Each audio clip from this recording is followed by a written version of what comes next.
नमस्कार मित्रांनो, स्वागत तुमचे नवीन एका व्हिडिओमध्ये आपल्या ऑनलाईन सेंटर यूट्यूब चॅनलवर. मित्रांनो, आजच्या व्हिडिओमध्ये आपण पी एम किसानची ई-के-वाय-सी करणे सुरू झालेले आहे. परंतु या ठिकाणी पी एम किसानची ई-के-वाय-सी सर्वांचीच होत नाही, कारण की आधार कार्ड नंबर ऑलरेडी रजिस्टर दाखवत आहे. तर पी एम किसानची ई-के-वाय-सी कोणाची करावी याची लिस्ट तुम्हाला पाहण्यासाठी तुम्हाला या पी एम किसानच्या वेबसाईटवर यावं लागेल. याची लिंक तुम्हाला या व्हिडिओच्या डिस्क्रिप्शनमध्ये मिळून जाईल, जर का वेबसाईट वगैरे माहीत नसेल तर. या ठिकाणी आता तुम्ही या ठिकाणी पाहताय की एक एक्सटर्नल लॉगिनचं तुम्ही या ठिकाणी ऑप्शन दिसत आहे तुम्हाला उजव्या साईडला कोपऱ्यावर. या ठिकाणी तुम्हाला क्लिक करायचं आहे. या ठिकाणी क्लिक केल्यावर या ठिकाणी 3 तुम्हाला ऑप्शन दिसतील. त्यानंतर एक पहिला आहे सी-एस-सी लॉगिन, त्यानंतर ई मित्र लॉगिन, त्यानंतर ई गव्हर्नन्स लॉगिन. तर तुम्हाला सी-एस-सी लॉगिन या ऑप्शनला क्लिक करायचं आहे लिस्ट पाहण्यासाठी. या ठिकाणी ध्यानात ठेवायचं म्हणजे लिस्ट पाहूनच फक्त या ठिकाणी के-वाय-सी करायची आहे. अदरवाईज अदर शेतकऱ्यांची ऑलरेडी के-वाय-सी झालेली आहे. तर या ठिकाणी आपल्याला क्लिक करायचं आहे सी-एस-सीला. सी-एस-सी लॉगिन या ऑप्शनला क्लिक केल्यावर अशा प्रकारे या ठिकाणी एक नवीन पेज ओपन झालेलं आहे. या ठिकाणी तुम्हाला सी-एस-सी आय डी टाकायचा आहे. त्यानंतर कंटिन्यू ऑप्शनला क्लिक करायचं आहे.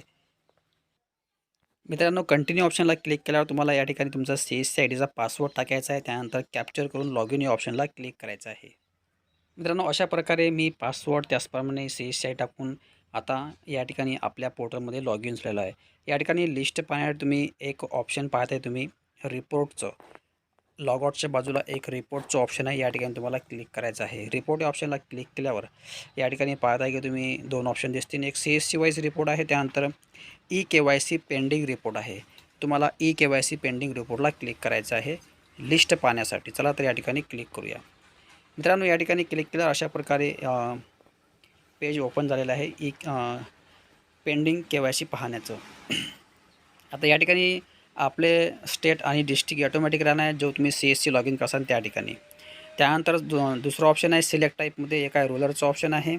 त्यानंतर दुसरं ऑप्शन आहे अर्बनचं. तुम्हाला ज्याही विभागाची किंवा ज्याही गावाची लिस्ट पाहायची असेल, फॉर एक्झाम्पल तुमचं जर का गाव खेड्यामध्ये येत असेल तर तुम्हाला रूरल हे ऑप्शन चूज करायचं आहे. आणि जर का तुमची शेती अर्बन या भागातून येत असेल तर अर्बन हे ऑप्शन निवडायचं आहे. मी या ठिकाणी रूरल हे ऑप्शन निवडतो. रूरल हे ऑप्शन निवडल्यावर तुम्हाला समोर अशा प्रकारे 2-3 ऑप्शन तयार होतील. एक आहे पहिला आहे सब डिस्ट्रिक्टचं. तुमच्या या ठिकाणी आपला तुमचा जो सब डिस्ट्रिक्ट म्हणजे तालुक्याचे ठिकाण जे असेल ते तुम्हाला निवडायचं आहे. त्यानंतर अशा प्रकारे डिस्ट्रिक्ट निवड, त्यानंतर तुमचा जो ब्लॉक असेल तो ब्लॉक तुम्हाला या ठिकाणी चूज करायचा आहे.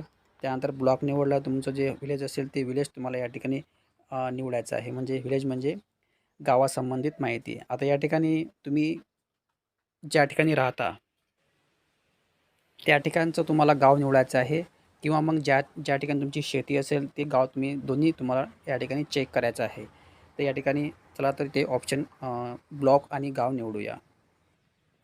मित्रांनो, मी अशा प्रकारे या ठिकाणी सर्व गोष्टी निवडल्या असून सब डिस्ट्रिक्ट म्हणजे तुमचं तालुक्याचे ठिकाण, ब्लॉक म्हणजे तुमचे तालुक्याचे ठिकाण आणि गाव शेती ज्या ठिकाणी आहे किंवा तुम्ही ज्या ठिकाणी राहता ते तुम्हाला या ठिकाणी निवडायचं आहे. त्यानंतर तुम्हाला गेट डाटा या ऑप्शनला क्लिक करायचं आहे. ह्या सर्व गोष्टी निवडल्यावर गेट डाटा या ऑप्शनला क्लिक केल्यावर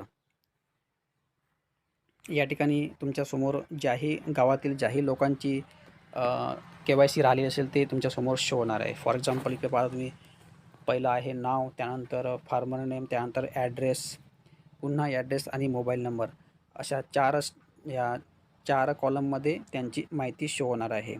तुम्हाला ज्याही कॅन्डिडेटची किंवा ज्याही लोकांची माहिती हवी असेल ते या ठिकाणी शो होणार आहे. फक्त या ठिकाणी ध्यान ठेवायचं आहे की याच लोकांची फक्त के-वाय-सी करायची आहे. अदरवाईज कोणाचीच के-वाय-सी या ठिकाणी होणार नाही, कारण की यांची के-वाय-सी पेंडिंग राहिलेली आहे. यांचीच फक्त के-वाय-सी होणार आहे या नवीन ई-के-वाय-सीमध्ये. या ठिकाणी सर्वच जणांची के-वाय-सी होत नाही आहे, हे ध्यानात ठेवायचं आहे. सो मित्रांनो, अशा प्रकारे मी तुम्हाला पेंडिंग ई-के-वाय-सीची लिस्ट कशी कशी पाहावी हे सांगितलेले असून सर्वच शेतकऱ्यांची या ठिकाणी के-वाय-सी करायची नाही आहे. फक्त मी सांगितल्याप्रमाणे अशी लिस्ट काढायची आहे. त्या लिस्टनुसारच फक्त तुम्हाला के-वाय-सी करायची आहे, अदरवाईज के-वाय-सी होणार नाही. अशा प्रकारे मित्रांनो हा व्हिडिओ असून मागच्या व्हिडिओत मी तुम्हाला के-वाय-सी कशी करावी हे सांगितलेलं होतं. त्यानंतर अदर बेनिफिशरीमध्ये के-वाय-सी कशी करावी हे तुम्हाला नेक्स्ट व्हिडिओमध्ये सांगणार आहे. तत्पर्यंत चॅनल जर का नवीन आले असाल तर चॅनलला सबस्क्राईब करून ठेवा. धन्यवाद. जय हिंद, जय महाराष्ट्र.